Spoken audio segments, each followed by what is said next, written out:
নমস্কাৰ ছাত্ৰ ছাত্ৰীসকল, আজি মই তোমালোকক AHSEC ছেকেণ্ড ইয়েৰ আছামিজ বিষয়ৰ মগনীয়া পাঠটিৰ মূল সাৰাংশখিনি মই তোমালোকক এই ভিডিঅ'টোত দেখুৱাই দিম। তোমালোকে ভিডিঅ'টো প্ৰথমৰ পৰা শেষলৈকে চাই যাবা। আৰু এই মগনীয়াৰ পাঠটিৰ লেখক হৈছে যতীন্দ্ৰনাথ দুৱৰা। আহা এতিয়া আমি প্ৰশ্নটোলৈ যাওঁ।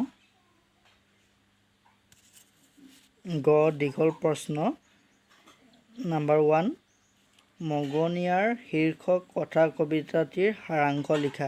সাৰাংশ বা মূল ভাৱ বা মূল কথাখিনি যিকোনো পৰীক্ষাত আহিব পাৰে। মূল কথাখিনি বুলিও আহিব পাৰে, সাৰাংশ বুলিও আহিব পাৰে, তোমাৰ নিজৰ কথাৰে বুলিও আহিব পাৰে। প্ৰশ্নটো মানে খেলি মেলিকৈ আহিব পাৰে, কিন্তু মূল ভাৱ বা মূল কথাখিনি একেই হ'ব।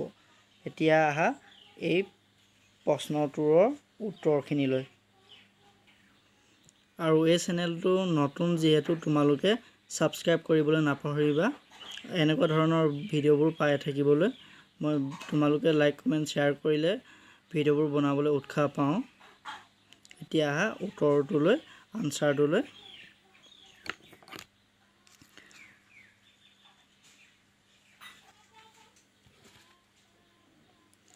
মগনীয়াৰ শীৰ্ষক কথা কবিতাটিৰ কবি হ'ল যতীন্দ্ৰনাথ দুৱৰা।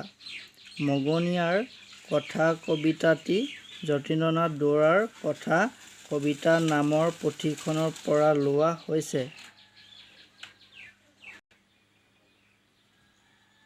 শীৰ্ষক কথা কবিতাটিত এজন দৰিদ্ৰ লোকৰ ভাৱ প্ৰকাশ পাইছে।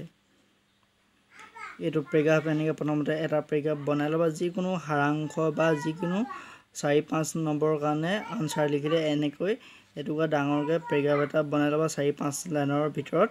তাৰপিছত তোমালোকে মূল কথাখিনিলৈ আহিবা। এতিয়া তোমালোকে প্ৰশ্নটোৱে খোজা উত্তৰটো দিবা। এই দ্বিতীয় পেৰেগ্ৰাফটোত তোমালোকে প্ৰশ্নটোৱে খোজা উত্তৰখিনি দিবলৈ চেষ্টা কৰিবা। এতিয়া দ্বিতীয় পেৰেগ্ৰাফটো চোৱা। কথা কবিতা মগনীয়াৰত দুটা ব্যক্তিৰ চৰিত্ৰ ফুটি উঠিছে, এজন বাটৰুৱা, আনজন মগনীয়াৰ। ইয়াত কবিজনেই হ'ল বাটৰুৱা। কবিজনে এদিন বাটেদি গৈ আছিল। তেনেতে তেওঁৰ ওচৰত এটা বুঢ়া বেমাৰী হাড় ছাল ওলোৱা মগনীয়াৰ থিয় হ'লহি। কবিজনে এনে দৃশ্য দেখি আচৰিত হ'ল। সেই সময়ত মগনীয়াৰ জনৰ অৱস্থা বেয়া। মগনীয়াৰ জনৰ ওঠ হেতা পৰা আছিল, চকু দুটা ৰঙা পৰা আছিল, আৰু আনকি গাত লৈ থকা কাপোৰখনো ফটা আছিলে। কবিৰ এইবোৰ দেখি মনত চিন্তাই আগুৰি ধৰিলে। কবিৰ মনত চিন্তা হ'ল যে মগনীয়াৰজন দুখত পৰি এনেকুৱা হৈছে, আৰু সমাজত এইবোৰেই দৰিদ্ৰতাৰ জ্বলন্ত শোক লগা দৃশ্য। মগনীয়াৰজনে তাৰ উশাহ আৰু অপৰিষ্কাৰ লেতেৰা হাতখন মেলি লৈ বাটৰুৱা জনক সহায় অলপ খুজিলে।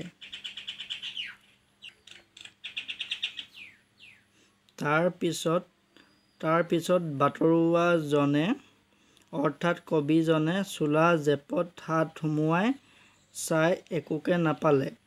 টকা, ঘড়ী, আনকি এখন ৰুমাল তেওঁৰ জেপত নাছিল সেই দিনাখন।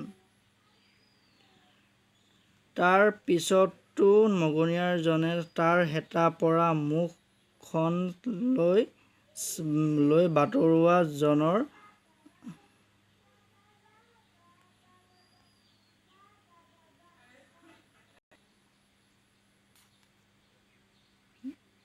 এখন লৈ বাটৰুৱাজনৰ আগত ৰখিয়েই আছিল, কাৰণ মগনিয়াৰজনে বাটৰুৱাজনৰ পৰা কিবা এটা পোৱাৰ আশাত। তাৰ পিছত ৰৈ থাকোঁতে মগনিয়াৰজনৰ শৰীৰটো কঁপিবলৈ ধৰিলে।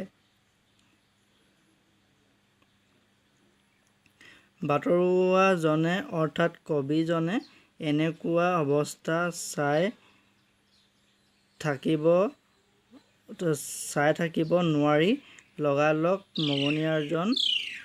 মগনিয়াৰজনৰ হাত দুখনক সাৱটি ধৰিলে আৰু ক'লে, ককাই, মোৰ ওপৰত খং নকৰিবা, মোৰ হাতত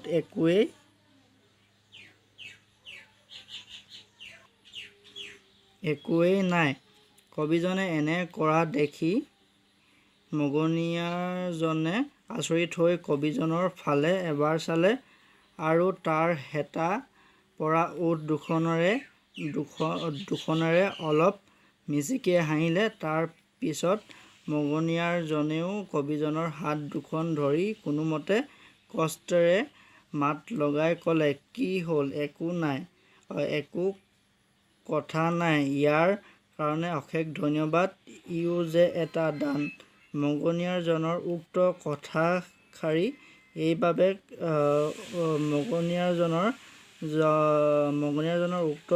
কথাষাৰি এইবাবে কৈছিল যে কবিজনে তেওঁৰ হাত দুখন ধৰি দুখৰ সময়ত সাহস আৰু মৰম চেনেহ দিলে। তেওঁৰ বাবে এইটো এটা দানেই হয়। শেষত বাটৰুৱাজনে অৰ্থাৎ কবিজনে বুজিলে সকলো মানুহ একে, সকলোকে অলপ সহায়, অলপ মৰম আৰু অলপ সাহস দিব লাগে। এতিয়া এইটো দ্বিতীয় পেৰেগ্ৰাফটো লিখি শেষ হ'ল। এতিয়া তৃতীয় পেৰেগ্ৰাফত তোমালোকে শেষ কৰিবা প্ৰশ্নৰ উত্তৰটো। ওপৰত মগনিয়াৰ কথা কবিতাটোত আলোচনা কৰা হ'ল। কবিতাটোত দৰিদ্ৰতাৰ ভাৱ প্ৰধানকৈ প্ৰকাশ পাইছে, গতিকে ক'ব পাৰি যে সামৰ্থ্য অনুসৰি আনক সহায় কৰা সকলোকে অলপ সহায়ৰ প্ৰয়োজন। এতিয়া তোমালোকে নিশ্চয় বুজিলা প্ৰশ্নৰ উত্তৰটো, মূল সাৰাংশখিনি মগনিয়াৰ পাঠটি। আৰু তোমালোকে পৰীক্ষাৰ বাবে এনেকৈ এটা সাৰাংশ দিব পাৰিবা। মগনিয়াৰ সাৰাংশ, এইটো সাৰাংশই 4-5 নম্বৰৰ কাৰণে যথেষ্ট।